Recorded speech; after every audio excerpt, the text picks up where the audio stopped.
순례자와 진충 형제는 과연 대단했습니다.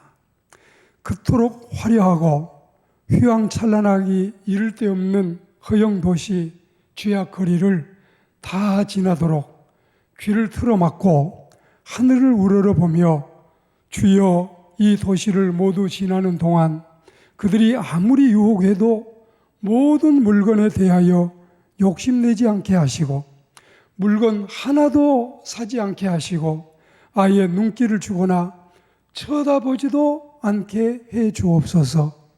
그렇게 기도하고 영빨이 있는 이 기도 때문에 당당히 보무도 당당하게 그리고 위풍당당하게 걸어나갔습니다.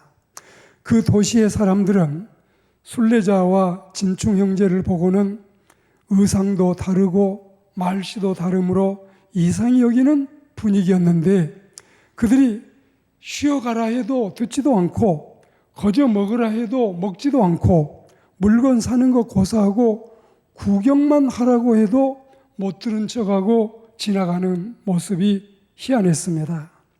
이러자 그들은 드디어 경계심을 드러내고 자기들과 함께하지 않는 일로 이상히 여기고 미워하기도 하고 수군대며 결국 사자의 발톱을 드러내 박해할 기세였습니다.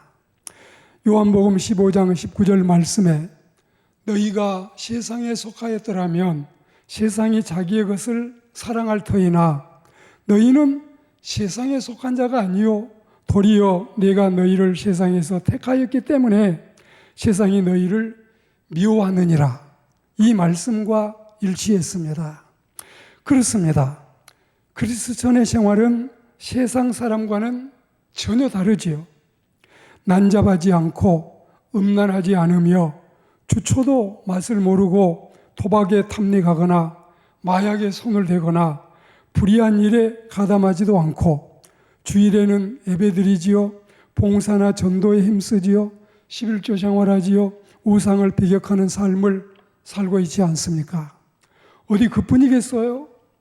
말을 해도 남들과는 달리 좋은 말이라 부드러운 말씨를 쓰고 격한 감정이 나타나지 않고 항상 건덕스러운 생활 태도로 세상을 살아가고 있단 말입니다. 이런 진충이와 순례자를 보십시오. 천사를 보낼 만한 이런 이 참 아름다운 하나님의 은총이 결국은 이들에게 이제 찬사가 다가오는 이런 모습입니다. 앞뒤 좌우로 현란한 유혹의 손길이 뻗쳐와도 정욕의 도시요 호사스러운 허영의 도시를 지날 때에 찬송을 부르면서 경건하게 지나갔습니다. 그 모습이 한없이 성결하고 고결했습니다. 저 높은 곳을 향하여 날마다 나아갑니다. 괴로움과 죄만 있는 곳, 나 비록 여기 살아도 빛나고 높은 저곳을 날마다 바라봅니다. 이렇게 곡조에 맞추어 찬미하며 믿음으로 전진해 나갔습니다. 우선 여러분 보십시오. 첫째로 이 악인들이 경건한 자를 박해하는 이유가 있지요. 쉬어가라, 놀다 가라, 자고 가라, 구경이라도 해라, 쳐다보기라도 해라, 유혹해도 안 듣기 때문이지요. 돈은 없어도 좋으니 원하는 대로 골라 잡으라 해도 안 듣기 때문이지요. 아무 대꾸도 안 하고 가니 자신들을 무시한다고 주장할 만하기도 하지요. 아무 물건도 팔아주지 않으니 화를 내고 성화를 부릴 만도 하지요. 언어가 다르다고 박해도 하지요. 억지꾼의 행태가 그러하지요. 천국이나 구원이나 예수, 십자가, 부활, 재림, 할렐루야, 그들이 이렇게 천국 방언을 쓰는 하나님의 사람들을 마땅하게 여기지 않고 싫어하기 때문이지요. 에베소 5장 3절 말씀에 보면 하나님의 백성들은 온갖 더러운 것, 음행, 탐욕, 그 이름조차도 부르지 말라 했지요. 이는 성도의 마땅한 바라고 말씀하기도 하셨지요. 그리고 두 번째로 거룩한 성도이기 때문에 그들이 미워하고 박해하는 겁니다. 거룩한 하나님의 백성들은 이 세대를 본받지 않습니다. 거룩한 성도는 새 마음, 새 생활로 성결한 삶을 살아갑니다. 악인들의 꾀를 쫓지 않고 구별된 생활을 합니다. 죄인들의 길에 서지 않고 성별된 생활을 하는 것입니다. 오만한 자의 자리에 앉지도 않고 경건한 자라고 핍박을 받아도 겁내지 않습니다. 디모데후서 3장 12절 말씀에 무릇 예수 그리스도 안에서 경건하게 살고자 하는 자는 핍박을 받으리라 하심을 잊지 마십시오. 그리고 요한복음 15장 20절에서는 사람이 나를 핍박하였은즉 너희도 핍박할 터이요 내 말을 지켰은즉 너희 말도 지킬 터이라. 악인이 주님을 핍박하듯이 악인이 신자를 핍박하고 의인들이 주님의 말씀을 듣듯이 의인들이 또한 하나님의 사람들의 말을 듣는 것입니다. 그리고 우리 주님께서는 요한복음 17장 15절 이후에 기도하시기를 내가 비옵는 것은 저희를 세상에서 데려가시기를 위함이 아니요 오직 악에 빠지지 않게 보전하기를 위함이니이다. 내가 세상에 속하지 아니함 같이 저희도 세상에 속하지 아니하였삼나이다. 그렇지요. 그리고 18절에서는 우리 주님께서는 세상이 너희를 미워하면 너희보다 먼저 나를 미워한 줄 알라고 하셨지요. 더 나아가서 요한일서 3장 13절에서는 형제들아 세상이 너희를 미워하여도 이상히 여기지 말라고 돈독히 격려하셨지요.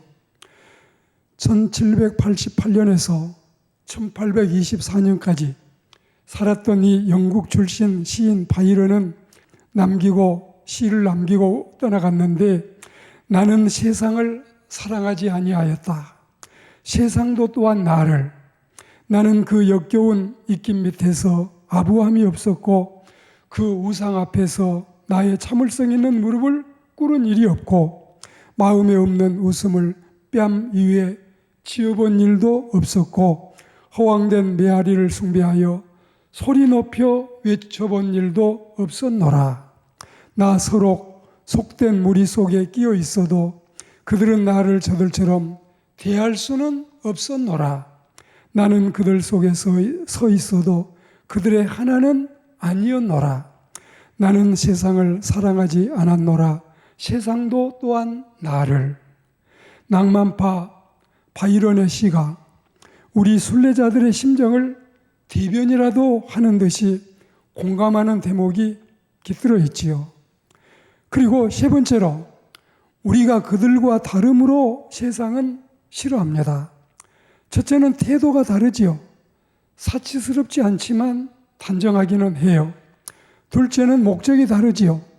현실주의자는 아니지만 분명함이 있지요. 세 번째로 취미가 다르지요. 고상하고 형이 상학적인 차원 높은 취미를 가졌지요. 네 번째로 사상이 다르지요.